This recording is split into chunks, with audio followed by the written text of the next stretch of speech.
almost every family you know is touched by cancer, and hereditary cancer is impacting families right here in our area.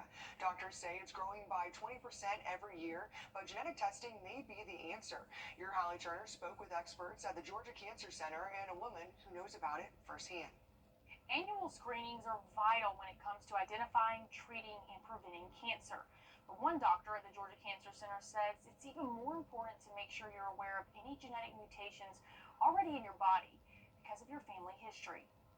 And Shakara Rains is alive today because she's ahead of the game, not just for herself, but for her daughters and future grandchildren. Without the genetic testing, we wouldn't have found out. I try not to think about where I would be because where I would be is probably dead. In 2008, Shakara was just 26 years old, cooking breakfast for her two daughters when everything changed. I just couldn't eat. I just ate maybe 2 or 3 forkfuls. I just felt like, gosh, I just overcooked.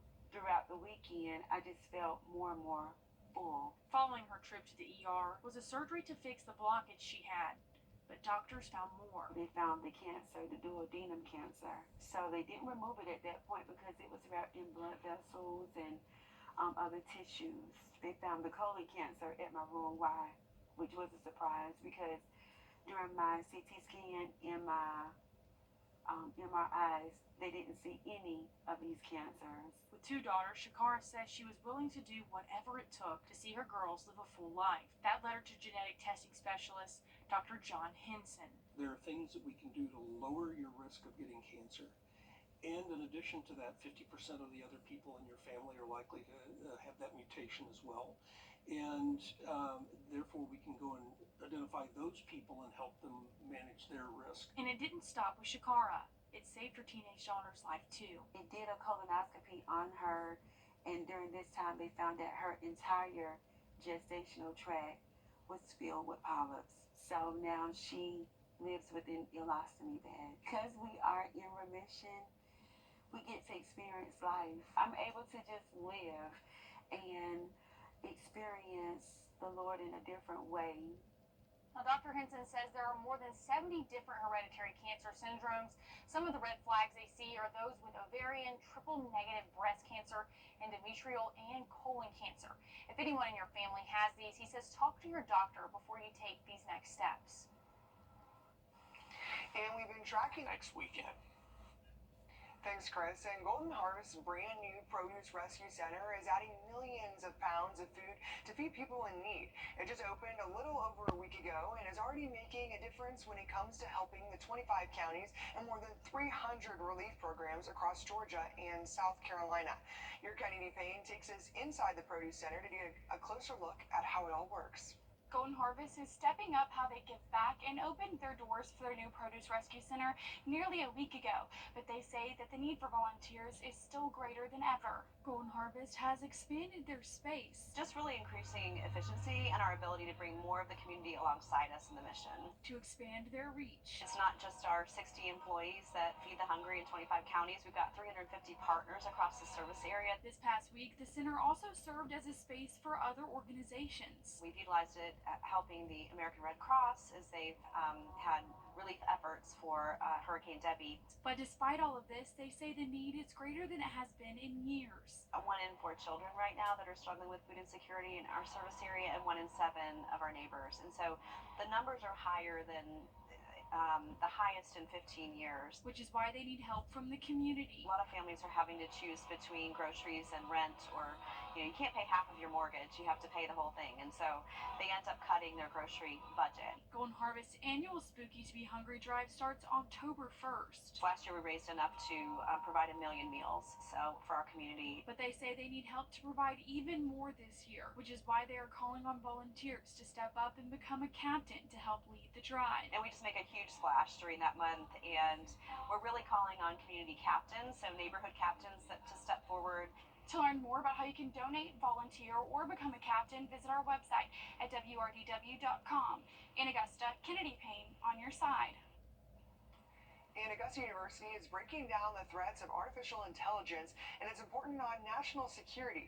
Thursday, in an information warfare conference with the U.S. Army Cyber Center of Excellence, walked students through the academic research AU is working on. Dr. Craig Albert is a professor at Augusta University. He describes informational warfare as outside factors influencing your decision-making process through social media. If any of the external actors want to influence the United States presidential elections, without the user knowing it, these different nation states through social media can push directly tailored operations to U.S. Users on social media without you knowing, trying to subliminally switch your thinking or mess up your decision-making processes. Albert urges you to get off of TikTok because he says it's a national security threat, but if you do use it, to be at least aware of its potential danger. In leadership, and a DeKalb County woman is out of the hospital after a fallen tree left her trapped and split her house in half. A storm brought trees down in Betty Stevens' neighborhood.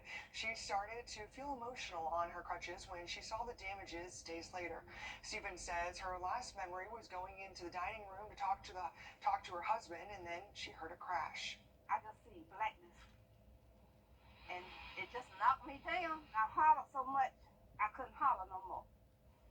The only other thing she remembered was her husband, son, and neighbors trying to get her out. Firefighters ultimately had to cut her free. Stevens is thankful for her neighbors because she believes she wouldn't have been here without them. And after major flooding in Savannah from Tropical Storm Debbie, some people are still without a place to go. Dozens of volunteers gathered to help families, with some displaced people saying they've been sleeping in their cars following the storm. While organizers say about 20 people are staying at a gas station until they can go back to their home, volunteers are still out looking to get back to their community. I never want anybody to feel like they are forgotten. So whatever I have to do to make sure that does not happen again, we need to make sure as a community, as a county, that we make sure that the people that think that they are forgotten, never forgotten again. Nonprofit groups, including a branch of Heroes in the Sky, also assisted people there in Savannah. And a new rule regulating what books are allowed in public schools is now in effect for the first school year in South Carolina. But some teachers say this rule is being interpreted in a way that's putting an unreasonable amount of work on their plates. State House reporter Mary Green explains. This new regulation requires school books and learning materials be age and developmentally appropriate, specifically those depicting sexual conduct, and it outlines a process for someone to challenge them all the way up to the State Board of Education. But teachers say some districts' implementation of this new rule goes unreasonably beyond what's now required. This is going too far. Patrick Kelly with the Palmetto State Teachers Association recently brought this request to the State Board of Education, asking them or the Department of Education to send some clarification to districts on what is and is not required under the new statewide regulation. The rule mandates districts maintain a list of all books and materials in their libraries and media centers. Beyond that, it says districts need to provide a list of instructional materials in classes upon reasonable request from a parent. But some districts are now implementing policies past that scope. For example, requiring teachers post all instructional material they could use for the year, including PowerPoints and video clips within the first few weeks of classes, or mandating they get administrative approval before teaching any supplemental materials. As an APUS government teacher, under that reading of the regulation, I would need to get my principal's okay before I used an excerpt from the Federalist Papers or from a recently released opinion of the U.S. Supreme Court. That is frankly a waste of my time as a teacher. Lexington Richland School District 5, where the supplemental materials policy is in effect, claimed at a recent school board meeting that they're compelled to do this because of the new statewide regulation. Teachers over the years collect a lot of supplemental. I mean, if you've been teaching for 25 years, you got file drawers full. They have to get all that approved. According to the law, Yeah. yes, they do. A memo the Department of Education sent to districts in late June says no district or school board is required to review existing instructional materials preemptively, though adding districts can do this if they choose. And it certainly doesn't say that you need to have an administrative pre-approval process. Let's trust teachers. Let's let them exercise their professional judgment. And a local school board can implement a local policy that goes beyond what this regulation requires. But again, Kelly argues that some of the steps districts are now taking and attributing to this new regulation go beyond what's actually required in the rule. Reporting from the State House, I'm Mary Green. As far as whether the state board or Department of Education will take additional action or some issues might some clarification. A spokesperson says they have always offered technical assistance to districts and are available to them for any questions. And a group